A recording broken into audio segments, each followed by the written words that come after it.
'Cause I came for you, I came for you.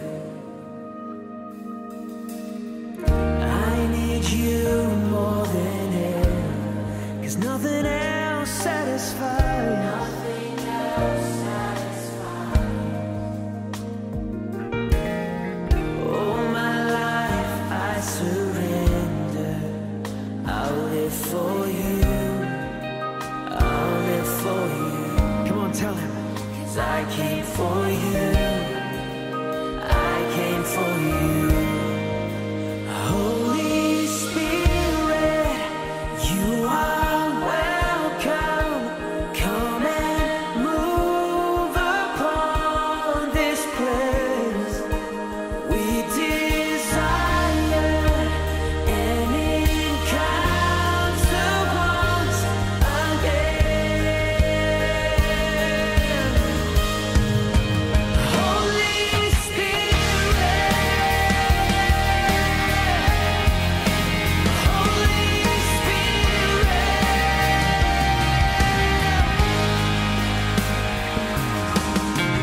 Now that my heart is open, I am ready for you. Haleluya, Shalom Jemaat GBI Ebenezer yang dikasihi oleh Yesus Tuhan kita. Jumpa lagi 24 Mei 2020 bersama dalam online service. Hari ini bersama-sama kita akan beribadah, menghadap Tuhan, naikkan ucapan syukur, pujian, pengagungan bagi Raja kita, sebab Dia layak dipuji dan disembah. Saya berdoa dan berharap saudara dalam keadaan sehat dan baik, sehingga kita sama-sama boleh menikmati sukacita surga dimanapun saudara berada. Kita tetap menyembah Dia di dalam roh dan kebenaran. Bersatu di dalam doa, mari bersyukur. Bapa dalam kerajaan surga, Bapa yang kami sembah dalam nama Yesus Kristus Tuhan kami mengucap syukur buat penyertaan-Mu yang sempurna. Kami mengucap syukur buat anugerah-Mu yang melimpah dalam hidup kami. Walaupun kami dalam keadaan yang tidak baik sekalipun, kami tetap mau bersyukur sebab kami punya Allah yang setia. Hari ini kami bersama-sama menghampiri tahta-Mu, memuji menyembah nama-Mu Tuhan, meninggikan Engkau lebih dari segalanya. Kami mau beribadah menyenangkan hati-Mu, dan kami percaya sesuatu yang baik Tuhan sudah rancangkan dan sediakan bagi setiap kami. Yang sakit disembuhkan, yang lemah diberikan kekuatan, yang susah dihiburkan, yang terikat dilepaskan. Di dalam nama Yesus kami undang Kau Roh Kudus beracara penuh dari awal pertengahan hingga akhir, biar kami boleh menikmati kebaikan demi kebaikan.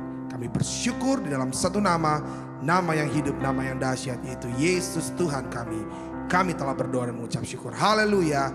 Amin. Mari siapkan hatimu, bersama bangkit berdiri, kita naikkan pujian di hadapan Allah kita. Come on. Mari saya ajak saudara semua boleh bangkit berdiri bersama dimanapun saudara berada. Mari naikkan pujian ini bersama dengan ucapan syukurmu. Katakan, oh betapa indahnya hidup di dalam kasih-Nya, hidup di dalam persatuan bersama dengan kasih-Nya. Sama-sama katakan, oh betapa indahnya dan betapa eloknya bila saudara seiman hidup dalam persatuan. Mari katakan, oh betapa indahnya dan betapa eloknya bila saudara seiman hidup dalam persatuan. Bak urapan di kepala harum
sukacita.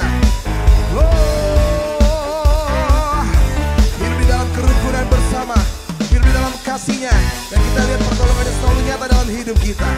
Mujizat yang terjadi di tengah-tengah hidup saudara dan saya. Amin. Yeah.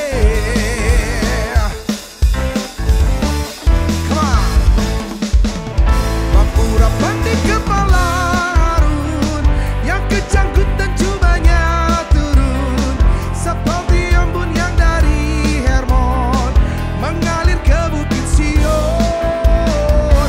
Kesanalah diperintahkan Tuhan agar berkat-berkat dicurahkan, kehidupan untuk selamanya. Oh betapa indahnya, katakan, oh betapa indahnya. Oh betapa indahnya, oh betapa indahnya, yeah.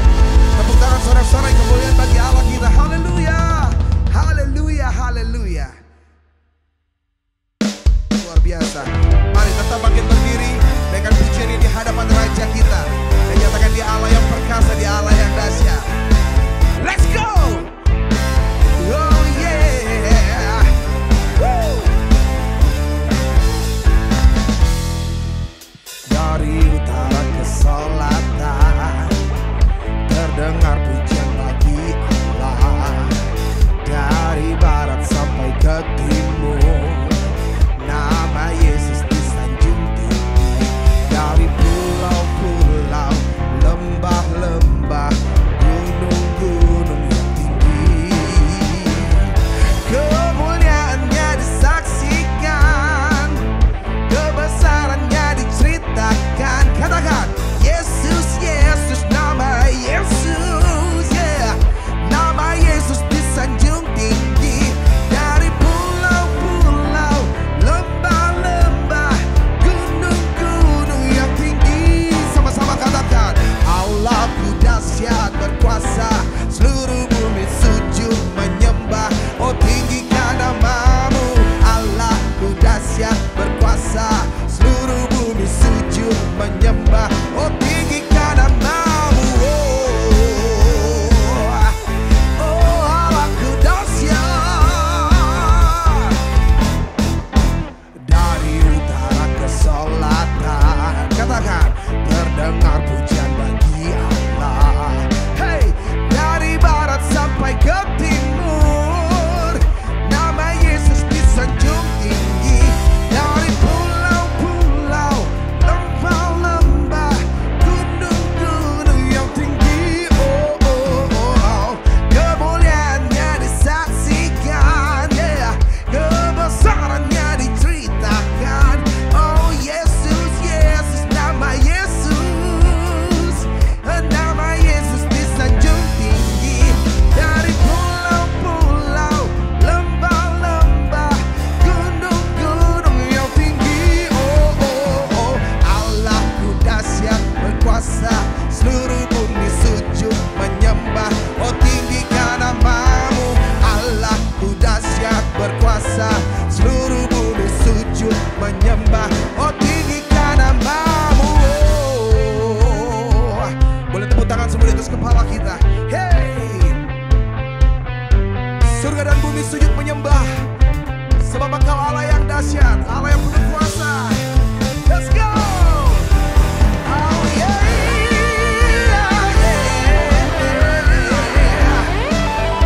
segala hormat kemuliaan hanya bagi Allah kita.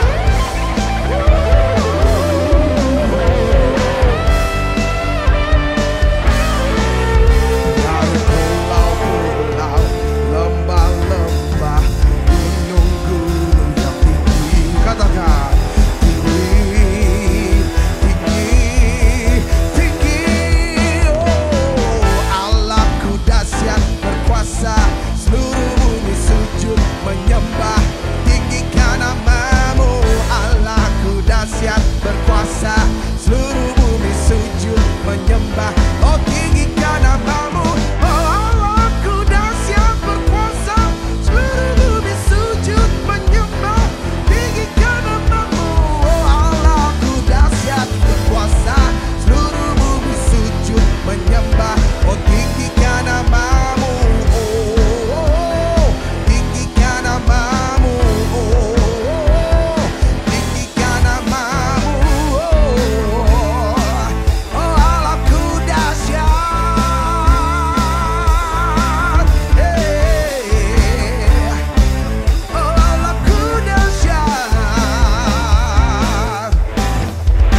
berserah penuh di hadirat-Mu. Kau ambil alih seluruh hidupku di altar-Mu, menyembah-Mu.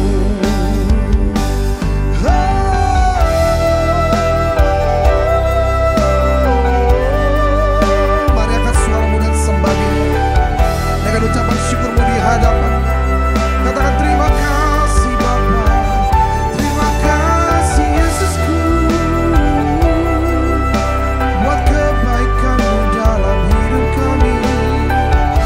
Anugerah-Mu melimpah, penyertaan-Mu sempurna. Mari katakan pujian ini. Ku buka hati untuk jamahan-Mu. Katakan berserah penuh. Angkat kedua tanganmu di hadapannya. Mari siapkan hatimu untuk firman Tuhan ditabur. Katakan kau ambil alih. Kau ambil alih seluruh hidupku di altar-Mu, menyembah-Mu. Ku buka hati untuk jamahan-Mu, berserah penuh di hadirat-Mu. Kau ambil alih seluruh hidupku di altar-Mu, menyembah-Mu. Di altar-Mu, menyembah-Mu. Di altar-Mu, menyembah-Mu. Kami sembah Kau, Allah yang hidup, dengan segenap hati kami. Kami sembah Kau.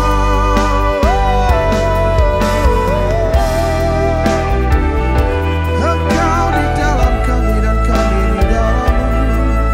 Selamanya Kau Allah yang hidup.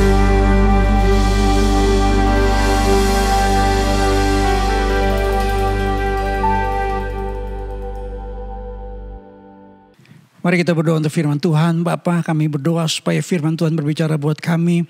Firman Tuhan meneguhkan hidup kami. Engkau mengetahui pergumulan, masalah, kesulitan, himpitan, sakit, penyakit yang dialami oleh jemaat-Mu Tuhan. Tapi firman Tuhan adalah kebenaran yang memerdekakan kami. Kami syukur karena kami memiliki Tuhan yang telah naik ke sorga, memberikan kami penolong, penghibur, Parakletos. Sehingga kami menjadi orang-orang percaya yang memiliki kekuatan, yang memiliki keberanian, menjadi orang-orang percaya yang memiliki kepastian dalam hidup ini. Karena Roh Kudus telah dicurahkan dalam hati kami. Terima kasih Bapa untuk kesempatan kami bersekutu, memuji muliakan nama Tuhan. Biarlah firman Tuhan berbicara secara pribadi buat setiap kami. Dalam nama Tuhan Yesus Kristus kami berdoa dan percaya. Yang percaya katakan bersama dengan saya, amin. Tuhan berkati. Shalom. Berikan kemuliaan buat Tuhan kita. Puji Tuhan. Silakan duduk sekalian. Pada saat ini sebelum saya menyampaikan firman Tuhan, ada beberapa pengumuman saudara. Menjelang hari Pentakosta kita doa 10 hari yang kita sebut sebagai Pentecost Prayer atau Prayer for Pentecost. Ini adalah doa yang dilakukan seperti gereja mula-mula. Gereja mula-mula dalam Kisah 1 ayat yang ke-14. Kisah 1 ayat yang ke-14 mereka berdoa bersehati bersama-sama menjelang hari Pentakosta.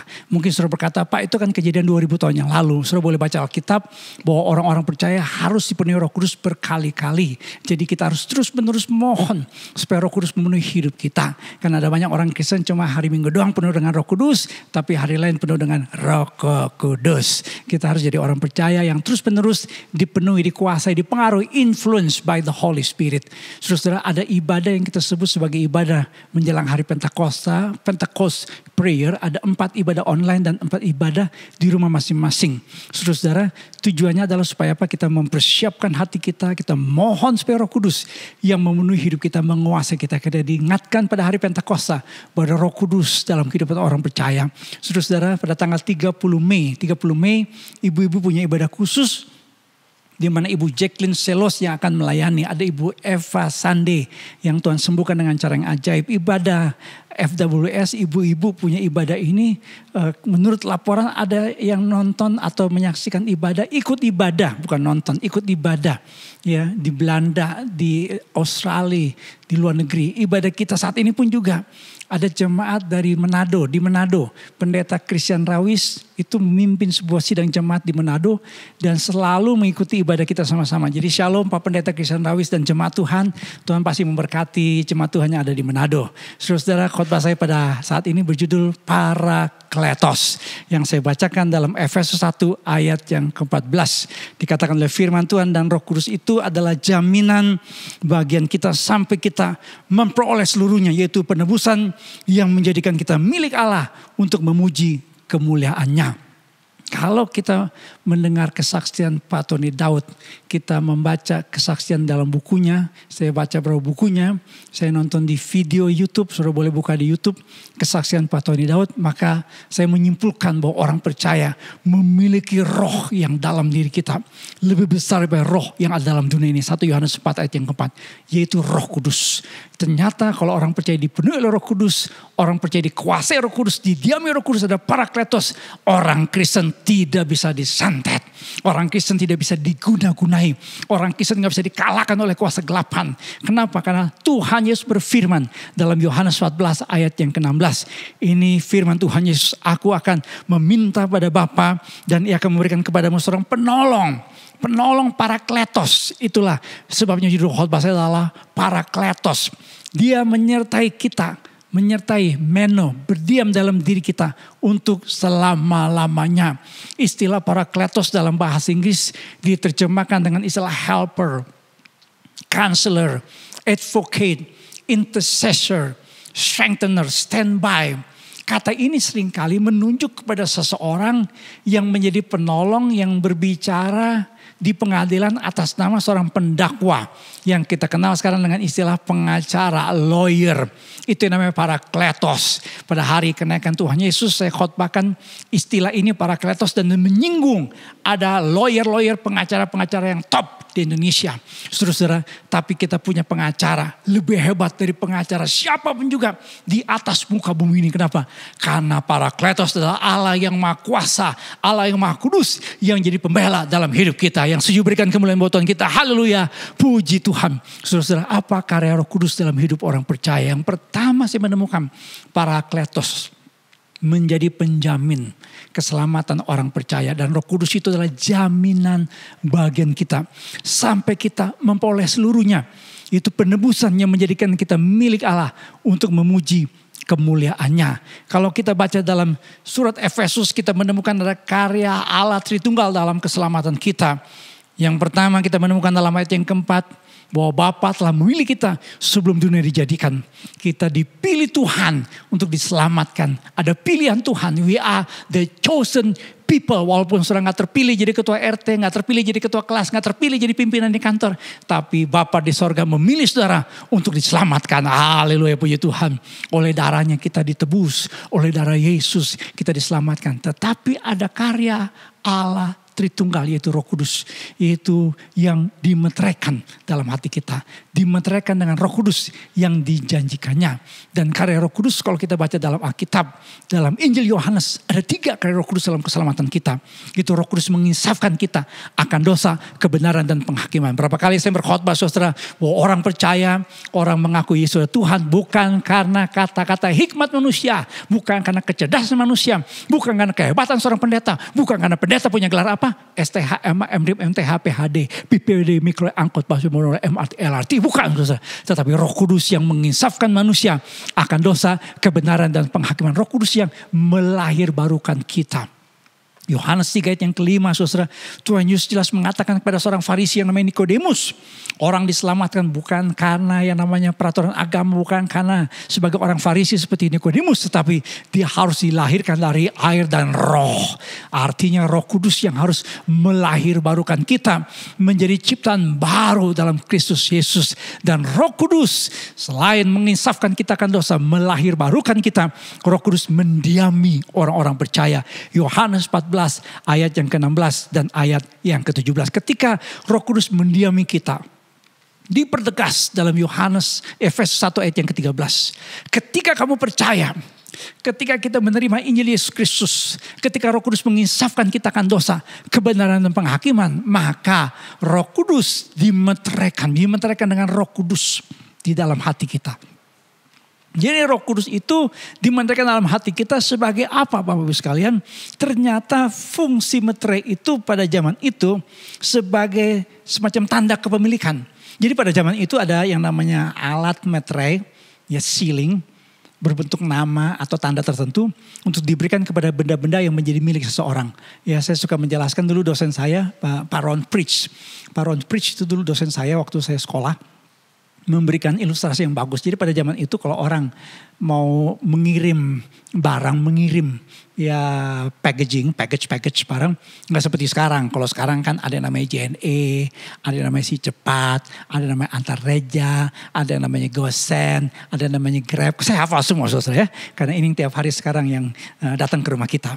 Saudara, nggak ada. Dulu tuh transportasinya melewati yang namanya sungai.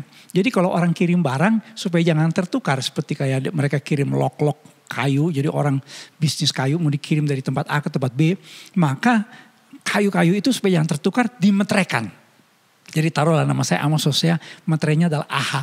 Jadi dicap AHA, American Hamburger. That's the way AHA. Ya, itu lagu zaman dulu ya.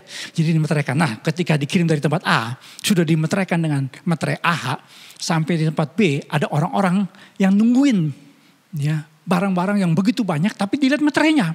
Pas dilihat meterainya, AHA diambil. Ya, meterai yang lain tidak diambil.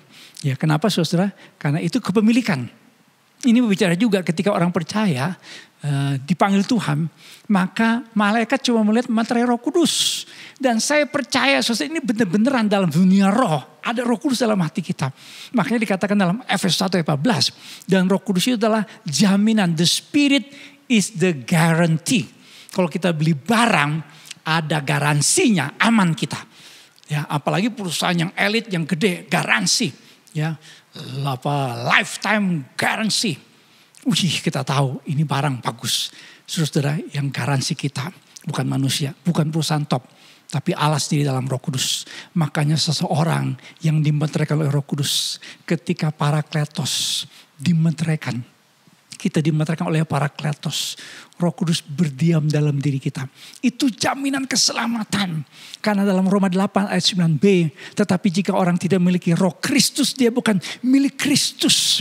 Jadi seseorang itu menjadi milik Kristus bukan karena dia lahir dalam keluarga Kristen. Belum tentu loh. Orang lahir dalam keluarga Kristen sungguh-sungguh jadi milik Kristus. Bukan karena dia tinggal di negara Kristen seperti Amerika. Karena Amerika bikin survei. Ini sebuah survei yang bertanya tentang keselamatan, tentang heaven. Apakah heaven itu sebuah tempat yang nyata? Pada hari kenaikan di awal khotbah saya menyinggung soal sebuah survei. Bahwa ternyata gak semua orang di Amerika walaupun dia Kristen percaya sorga itu ada. Kita percaya sorga itu ada, kenapa? Karena Tuhan Yesus naik ke sorga. Dan Tuhan Yesus naik ke sorga menjadikan tempat buat kita semua. Sorga itu ada, neraka itu ada. Saudara, di dalam survei ini menyatakan bahwa heaven is real place 67%. Tetapi ketika ditanya tentang keselamatan menuju tempat sorga, there are many ways to heaven. Ya, ternyata orang-orang Amerika maka mengatakan bahwa ada keselamatan di luar Kristus. Saudara, saya nggak bicara soal agama di sini. Saya bicara soal keselamatan. Ya, karena agama tidak menyelamatkan. Orang beragama Kristen belum tentu selamat. Kenapa? Karena ada orang beragama Kristen tapi nggak ada meterai Roh Kudus, nggak ada Parakletos. Nah, meterai Roh Kudus itu terjadi kalau kita percaya kepada Roh Kudus yang sudah dimeteraikan dalam hati kita, percaya kepada Kristus yang telah menyelamatkan kita, percaya kepada Injil Yesus Kristus, baru ada yang namanya meterai Roh Kudus. Saudara, di Amerika Serikat disurvei, ya, nggak semua orang percaya akan pergi ke surga. Ini survei udah lama, tahun 86. Sekarang saya yakin pasti lebih turun lagi angkanya. Karena kenapa? Karena makin orang kesini makin sekuler. Ya, termasuk juga orang-orang di tinggal negara seperti Amerika, negara-negara Kristen di Eropa sudah makin sekuler, makin gak rohani, makin gak gereja, makin banyak orang tidak lagi percaya Yesus Tuhan. Saudara, makanya pada hari kenaikan Tuhan Yesus saya singgung. dari bukunya James Kennedy. James Kennedy dalam bukunya Evangelism Explosion menyinggung bahwa kalau kita mau tahu seseorang sudah selamat apa enggak, pakai 2 pertanyaan. Jika Anda meninggal dunia pada malam hari ini, tahukah Anda kemana Anda akan pergi? Tahukah Anda kemana Anda akan pergi? Seandainya Anda meninggal dunia pada malam hari dan berdiri di depan Allah di sorga dan dia bertanya kepada kita, atas dasar kebenaran apakah aku mengizinkan engkau masuk ke dalam sorgaku? Jawaban apa yang kita berikan? Saudara-saudara, ini pertanyaan penting. Kenapa? Karena tadi survei mengatakan gak semua orang di Amerika percaya langsung masuk sorga. Saudara-saudara, apa tandanya bahwa kita adalah orang percaya? Ada tandanya adalah apa? Roh Kudus yang dimeteraikan dalam hati kita. Ada Roh Kudus, ada Parakletos. Karena Roh Kudus ini yang bersaksi bersama dengan roh kita bahwa kita adalah anak-anak Allah. Roh Kudus ini, Parakletos ini adalah jadi jaminan. The Spirit, the Holy Spirit is the guarantee. Jadi ketika kita percaya kepada Kristus, Roh Kudus itu yang memberikan kesaksian, yang memberikan satu conviction, yang memberikan kita satu keyakinan, yang membuat kita sungguh-sungguh yakin ada damai sejahtera, ada sukacita. Makanya orang-orang yang meninggal dalam Kristus kita katakan tidak semoga diterima di sisinya. Gak ada istilah semoga di dalam keselamatan kita. Karena semoga artinya apa? Semua mogok dan gagal. Saudara-saudara, walaupun dia nama Kristen seperti Yeremia, mohon maaf ya orang Batak Yeremia, Situmorang, mohon maaf. Ya, ada orang yang ngaku Kristen seperti Yeremia Situmorang tapi dia preman, ini preman di Grogol. Ya, saya baca kesaksiannya. Dulu nyopet, lama-lama ngerampok, masuk penjara. Ketika polisi mau rekonstruksi perkaranya, temannya coba lari. Dan temannya coba lari ngelawan polisi, ditembak mati. Peristiwa itu membuat Yeremia Situmorang, ya memang kalau orang Batak kalau belum bertobat, ya orang pulang dari gereja pun ditodong. Sehingga orang dari gereja berkata, bang jangan gitu dong bang, saya pulang dari gereja. Nah, orang Batak kalau belum bertobat, dia gak pandang orang dari gereja. Dari mana pun juga dia langsung berkata, jangankan kau pulang dari gereja. Ya Rasul Paulus, Rasul Petrus, Rasul Yohanes lewat pun kutodong gitu ya.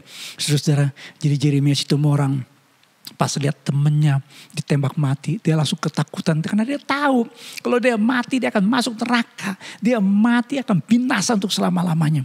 Saudara, di dalam penjara dia dilayani, dia terima Tuhan Yesus, dia bertobat, dia tinggalkan dunia kepremanannya itu, dunia kejahatannya, dan puji Tuhan, saudara, dia menjadi orang yang melayani Tuhan.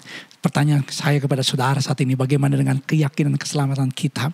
Kalau saudara tidak punya keyakinan keselamatan, saudara harus lihat khotbah-khotbah saya sebelumnya. Itu ada bagian di mana kita harus terima Tuhan Yesus. Minggu lalu saya khotbah tentang hati kita. Hati kita harus hati yang bertobat. Hati kita harus didiami Kristus. Karena kalau kita tidak punya Kristus Yesus, tidak ada namanya kesaksian Roh Kudus. Tidak ada materi Roh Kudus. Percuma kekristenan kita. Percuma kita jadi orang Kristen. Percuma kita ke gereja kalau kita tidak sungguh-sungguh percaya kepada Kristus. Karena kenapa? Karena tanpa ada namanya Parakletos, tanpa ada namanya materi Roh Kudus, kita nggak punya jaminan keselamatan. Tapi haleluya, puji Tuhan. Kalau saudara berkata kepada saya, Pak, saya sudah buka hati saya buat Tuhan Yesus. Saya sudah terima Tuhan Yesus dan saya ada keyakinan kuat. Ada Roh Kudus dalam hati saya. Ada Parakletos yang telah menjadi penjamin keselamatan saya.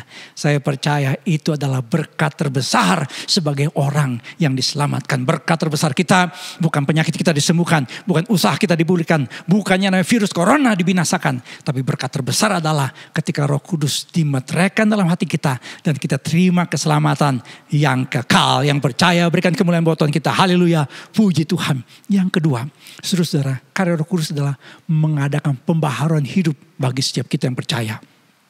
Efesus 4 ayat yang ke-30, mari kita baca. Efesus 4 ayat 30 berkata, dan janganlah kamu mendukakan Roh Kudus Allah yang telah memeteraikan kamu menjelang hari penyelamatan. Tolong lihat gambaran ini. The three phases of salvation. Ada 3 phase, ada 3 tahapan dalam keselamatan kita. Lihat yang paling kiri, justification. Justification itu artinya kita dibenarkan di hadapan Allah karena iman kepada Kristus. Istilah ini seringkali dipakai dalam istilah pengadilan. Jadi di pengadilan kita sebenarnya di hadapan Allah adalah manusia berdosa. Tapi karena salib Kristus kita dinyatakan benar. Jadi kebenaran kita bukan karena perbuatan kita, tapi karena Kristus yang ganti kita. Itulah sebabnya saya mengatakan bahwa dalam Kristus berbeda dengan yang namanya agama. Agama itu usaha manusia berdosa cari Allah yang kudus. Tapi iman Kristus adalah Allah yang maha kudus mencari manusia yang berdosa. Justification. Nah, antara justification dengan glorification ada namanya sanctification. Sanctification berkata begini, I'm not yet perfect, but I press on towards the goal. Tujuan kita adalah mengalami kemuliaan. Hidup di dunia ini tidak ada kemuliaan yang sejati. Semu, harta, kekayaan, kecantikan, kehebatan, ketenaran, popularitas, itu kemuliaan yang semu. Kemuliaan yang sesungguhnya adalah ketika kita bersama-sama dengan Tuhan. Saudara-saudara, ada dua kemungkinan kita mengalami kemuliaan Tuhan. Yang pertama, kalau Tuhan panggil kita. Makanya orang yang meninggal dalam Kristus itu adalah sebuah keuntungan, sebuah kebahagiaan, sebuah kemuliaan. The glorification. Tetapi kalau andai kata jikalau umpama misalnya, saya ulangi lagi, andai kata jikalau umpama misalnya Tuhan datang kita masih hidup, kita akan terangkat. Itu pun juga sebuah kemuliaan yang kita alami. Nah, antara justification and glorification, there is sanctification. This is a process of being made holy, more like Jesus, continuous of all our lives. Jadi we have been saved itu justification. We are being saved itu sanctification. We'll be saved itu adalah glorification. Nah, antara justification dengan glorification, Roh Kudus diberikan dalam hati kita. Untuk apa? Memperbaharui terus menerus. Kita baca dalam Efesus 4 ayat 23, pikiran kita diperbaharui. Saya singgung minggu lalu tentang hati. Saudara mesti kembali menyimak khotbah saya minggu lalu tentang hati. 3 khotbah saya tentang hati. 3 khotbah yang berbeda-beda. Dan kita diperbaharui dalam perbuatan kita. Kan dari pikiran jadi perasaan jadi perbuatan. Perbuatan jadi kebiasaan jadi karakter. Saudara, dari pembaharuan perbuatan kita. Supaya kita terus sampai kepada glorification. Lihat Efesus 4 ayat 30. Dan janganlah kamu mendukakan Roh Kudus Allah yang telah memeteraikan kamu menjelang hari penyelamatan. Saudara-saudara, jadi Roh Kudus dimeteraikan dalam hati kita. Yang pertama tadi, itu bicara tentang keyakinan keselamatan, kepastian keselamatan. Tapi yang kedua, ini bicara satu proses. Jadi supaya kita jangan gagal di tengah jalan. Jadi kalau sudah lihat gambarnya, seperti kayak seorang berlari toward the mark, toward the goal. Jadi prosesnya kita supaya kita tetap sampai di garis finish. Kita harus dibimbing oleh Roh Kudus. Kita harus berkata, peganglah tanganku Roh Kudus. Kita harus berkata, tiap langkahku diatur oleh Tuhan. Gimana Tuhan pimpin hidup kita? Saudara-saudara, harus ada pembaharuan yang terus menerus Roh Kudus kerjakan. Ukurannya apa saudara? Ukurannya adalah apa? Ketika Roh Kudus berbicara dalam hati kita, menyatakan sesuatu. Tuhan Yesus berkata dalam Yohanes 16 ayat 13. Tetapi apabila ia datang yaitu Roh kebenaran, ia akan memimpin kamu ke dalam seluruh kebenaran. Kata memimpin, kata hodegos. Itu guide, pemandu jalan. Ini sebuah kata yang dipakai ketika seorang yang tidak punya penglihatan yang baik. Orang buta yang harus dituntun. Itu hodegos. Ya seperti kita ikut tur, ada yang namanya guide. Supaya kita jangan tersesat di tempat wisata itu. Di negara di mana kita pergi. Kita perlu yang namanya guide. Kita perlu yang namanya hodegos. Dalam dunia ini kita bisa tersesat. Kalau kita gak punya namanya Roh Kudus. Karena Roh Kudus yang pimpin kita. Di Amerika sebuah survei. American Theological Views About God. Mengatakan bahwa the Holy Spirit is force, not a personal being. Tadi dalam khotbah sebelumnya saya kasih saudara hasil survei ini. Ini beberapa tahun yang lalu dibuat. Kalau gak salah tahun 2014. Jadi orang Amerika walaupun dia Kristen saudara, gak semuanya percaya bahwa Roh Kudus adalah pribadi.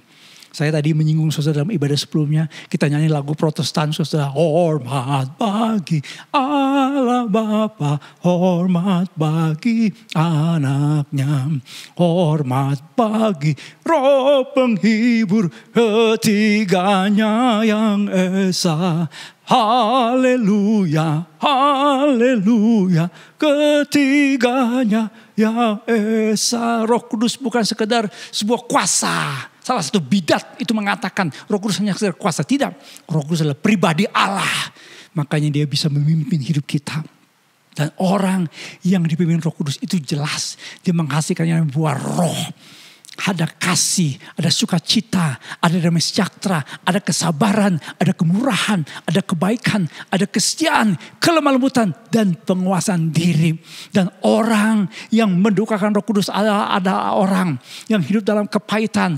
Orang yang mendukakan Roh Kudus adalah orang yang hidup dalam kegeraman, kemarahan, petikan fitnah. Dia adalah orang-orang yang hidup mendukakan Roh Kudus Allah. Minggu lalu saya singgung, kita harus jaga hati kita baik-baik. Supaya hati kita ini tidak membuat kita tersesat. Supaya hidup kita menjadi hidup yang muliakan Tuhan. Kenapa kita harus jaga hati kita dikaitkan dengan materi Roh Kudus. Supaya apa? Supaya hidup kita terus-menerus diperbaharui dalam Dia. Orang yang menyukakan Roh Kudus Allah. Orang yang taat kepada Roh Kudus. Tadi saya singgung soal yang namanya buah roh. Makanya dalam Efesus 4 ayat 32 dikatakan, tapi hendaklah kamu ramah seorang terhadap yang lain, penuh kasih mesra dan saling mengampuni sebagaimana Allah dalam Kristus Yesus telah mengampuni kamu. Saudara-saudara, orang-orang yang telah dipimpin Roh Kudus, yang diperbaharui dalam Roh Kudus, yang menyukakan Roh Kudus Allah adalah orang-orang yang bisa menghasilkan buah Roh Kudus. Terus menerus diperbaharui. Kita belum sempurna, tetapi dengan Roh Kudus yang pimpin hidup kita. Ada sesuatu yang nyata. Orang suka tanya, Pak, saya pengen dengar suara Tuhan, Pak. Saya pengen dengar, Pak. Seperti kayak pendeta ngomong, Tuhan bicara. Dari mana saya tahu bahwa Tuhan bicara? Saudara, kalau Roh Kudus memberikan kita sebuah impress, ya, memberi sebuah kesan. Jadi kalau kita marah dan rasa ada sesuatu yang tidak enak, itu Roh Kudus bicara. Kalau ada sesuatu yang kita tahu ini gak berkenan kita lakukan, itu pasti ada sesuatu yang membuat kita kehilangan damai sejahtera. Saya suka cerita dulu teman saya suka main judi. Jadi dia mengenapi lagu dangdut yang berkata, aku melarat karena judi, hutang-hutangku banyak karena judi, judi yang membawa aku mati. Setelah dia bertobat dia tinggalkan dunia judi. Nah suatu kali ketika temannya ulang tahun, dia datang ke acara temennya di ulang tahun di sebuah restoran, selesai makan-makan, ternyata gelar meja judi. Nah, karena dia sudah gak main judi karena sudah bertobat. Jadi dia cuma lihat sebentar untuk menghormati teman-teman lamanya yang suka judi sama dia. Satu kali ada temennya yang lagi di meja judi, ya mau ke toilet, ya minta dia gantiin dia pegang kartu judi. Ya karena dia gak enak, udah. Jadi dia main judi dalam pengertian gantiin sementara, bukan duitnya dia. Sudah tahu apa yang terjadi? Dia pulang dari acara itu, ya, dari acara kumpul-kumpul cuma sebentar doang tuh pegang kartu judi, gak bisa tidur, gelisah. Dia tanya sama saya, kenapa gitu Pak? Saya jawab, itu karena dulu sebelum bertobat gak ada Roh Kudus, jadi main judi 3 hari 3 malam gak ada masalah, gitu. Tapi pas ada Roh Kudus membuat kita ya tidak sejahtera. Supaya apa? Supaya kita terus menerus hidup dalam pembaharuan. Kalau saudara tidak lagi punya kepekaan itu bahaya. Tadi khotbah saya sebelumnya saudara, kita harus punya kepekaan, kita harus sensitif. Apa saudara? Sensitif. Saudara, saya mau berikan kesaksian Pak Suroto dengan Ibu Elizabeth yang pernah bersaksi juga di salah satu ibadah di GBB Ebenezer. Kesaksiannya luar biasa. Nah, saya mau kasih lihat sebentar ini videonya, ada videonya. Ya.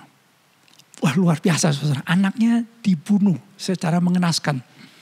Ya, anaknya dibunuh, tetapi Pak Suroto dengan ibu bisa mengampuni. Bahkan saya dengar langsung kesaksiannya, dia mau mengangkat anak, ya, orang yang atau teman anak yang bunuh anaknya. Luar biasa. Ya, ini di acara Mata Naswa dia ditanya. Dan Ibu Elizabeth jelas mengatakan, itu karena Tuhan yang suruh dia. Kok bisa? Orang pasti akan bertanya, kok bisa? Ya, saya jawab saudara, karena Roh Kudus yang mampukan Pak Suroto dengan Ibu Elizabeth. Berikan kemuliaan buat Tuhan kita, puji Tuhan. Haleluya. Saya simpulkan khotbah saya saudara. Karya Roh Kudus dalam hidup orang percaya adalah menjamin keselamatan buat kita semua. Berbahagialah saudara, bersukacitalah saudara, karena keselamatan saudara itu adalah pasti Tuhan Yesus naik ke sorga menjadikan tempat buat kita, dan Roh Kudus dimeteraikan sebagai jaminan keselamatan kita. Parakletos menjadi penjamin kita. Yang kedua, Parakletos memperbarui hidup kita supaya kita terus hidup sampai selama-lamanya mengalami kemuliaan dalam Kristus Yesus. Puji Tuhan, saya mengajak saudara ikut prayer for Pentecost seperti Kisah 1 ayat 14. Terus menerus berdoa, ya, supaya apa? Supaya Roh Kudus terus menguasai hati kita, hidup kita. Dalam suasana yang seperti ini, saya percaya Roh Kudus penolong kita, Parakletos memberikan kita kekuatan, kemenangan, keajaiban. Di dalam nama Tuhan Yesus pasti menang. Haleluya. Yang percaya berikan kemuliaan buat Tuhan kita. Amin. Mari kita berdoa. Kami bersyukur Tuhan, karena ketika Tuhan Yesus naik ke sorga, kami mendapatkan jaminan keselamatan. Karena tempat di mana Tuhan berada, kami pun juga akan berada di sana. Tetapi sementara kami hidup di dunia, Engkau tidak meninggalkan kami seperti yatim piatu, tapi Engkau memberikan kami penolong Parakletos. Kami bersyukur untuk Parakletos, untuk roh penghibur, roh kebenaran yang diberikan dalam kehidupan kami. Kami punya pembela, pengacara di atas segala pengacara. Pengacara yang maha kuasa, yaitu Roh Kudus, yang menjadikan kami pemenang. Mungkin saat ini ada jemaat Tuhan yang sedang mengalami tantangan, persoalan, kesulitan, himpitan, konflik. Mungkin juga ada di antara kami yang sedang punya masalah di pengadilan. Tuhan, biarlah kami percaya kami memiliki yang namanya Parakletos, penolong kami, yang memberikan kami kekuatan, berikan kami keberanian Tuhan, berikan kami menjadi orang-orang percaya, menjadi orang-orang percaya yang tetap bersaksi di tengah-tengah situasi yang seperti ini. Jadikan kami menjadi orang-orang percaya yang punya kepekaan mendengar suara Tuhan, sehingga kami hidup di dalam kebenaran, hidup dalam kekudusan, kami hidup memuliakan nama Tuhan. Kalau ada di antara kami yang mungkin menyimpan sakit hati, kepahitan, Tuhan, biarlah Allah Roh Kudus menolong kami, menghasilkan yang namanya kasih, sukacita, damai sejahtera dalam diri kami. Kami menghasilkan yang namanya buah Roh Kudus, sehingga kami menjadi orang-orang percaya yang mengalami kemenangan demi kemenangan. Terima kasih Bapa, karena Engkau Tuhan yang berfirman, dan biarlah firman Tuhan berakar, bertumbuh dan berbuah. Hidup kami dirubah karena kuasa Tuhan.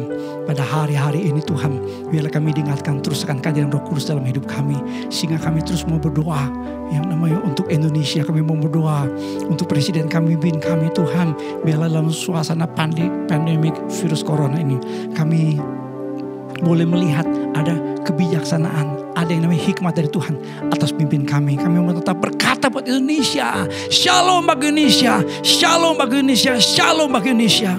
Kami tetap berdoa untuk para tenaga medis yang sedang berjuang. Mungkin ada yang sudah mulai lelah, ada yang sudah mulai tawar hati, ada yang sudah mulai merasai putus asa. Tuhan berikan kekuatan buat para tenaga medis, untuk para pasien juga. Mungkin juga ada di antara pasien yang sudah mulai mengalami keputusasaan, sudah mulai lemah. Tuhan berikan kekuatan. Kalau ada anak-anak Tuhan yang terpapar virus corona, Tuhan sembuhkan oleh bilur Tuhan Yesus. Kami percaya mujizat masih terjadi. Kami juga mau berdoa Tuhan untuk persembahan yang diberikan oleh anak-anak-Mu. Tuhan kuduskan, Tuhan layakan. Kami memberi Tuhan karena kami percaya Tuhan telah memberi yang terbaik, keselamatan yang kekal, Roh Kudus dalam diri kami, kemenangan, pelindungan, keajaiban Tuhan telah nyatakan buat setiap kami. Itulah sebabnya Tuhan, Engkau memberkati persembahan kami, persembahan diakonia, persembahan EH Peduli, persembahan misi, bahkan kami mengembalikan miliknya Tuhan, yaitu persepuluhan. Tuhan kuduskan, beri pakai bagi hormat dan kemuliaan nama Tuhan. Hidup kami adalah hidup yang memuliakan nama Tuhan. Terima kasih Bapak untuk ibadah pada saat ini. Biarlah kami mau terima berkat yang khusus dari Tuhan. Mari saudara, kita angkat kedua tangan kita. Kita percaya ada tangan Tuhan yang memegang tangan kita. Ada Parakletos yang berdiam dalam diri kita dan menjadikan kita pemenang dan lebih dari pemenang. Aminkan kalimat-kalimat berkat ini supaya digenapi dalam kehidupan saudara. Diberkatilah keluarga saudara, diberkatilah usaha dan pekerjaan saudara, diberkatilah pertumbuhan iman saudara, diberkatilah kesehatan saudara, dan diberkatilah masa depan hidup saudara. Saudara kasih dalam Tuhan, terimalah berkat Tuhan, kasih karunia dari Tuhan Yesus Kristus, kasih Allah Bapa, persekutuan, pimpinan dan pengurapan Roh Kudus menyertai saudara-saudara sekalian dari sekarang sampai selama-lamanya. Haleluya. Yang percaya katakan bersama dengan saya, amin, amin, amin. Berikan kemuliaan buat Tuhan kita, puji Tuhan. Haleluya. Bapak Ibu sekalian, seperti tadi saya umumkan, ikuti yang namanya rangkaian Prayer for Pentecost atau Pentecost Prayer. Ya, ikuti beberapa acara kita. Saya percaya saudara pasti diberkati Tuhan. Tetap di rumah, tetap ikuti protokol yang pemerintah kita berikan buat kita. Saya percaya Indonesia tetap dalam berkat Tuhan yang luar biasa. Amin. Tuhan memberkati. Shalom.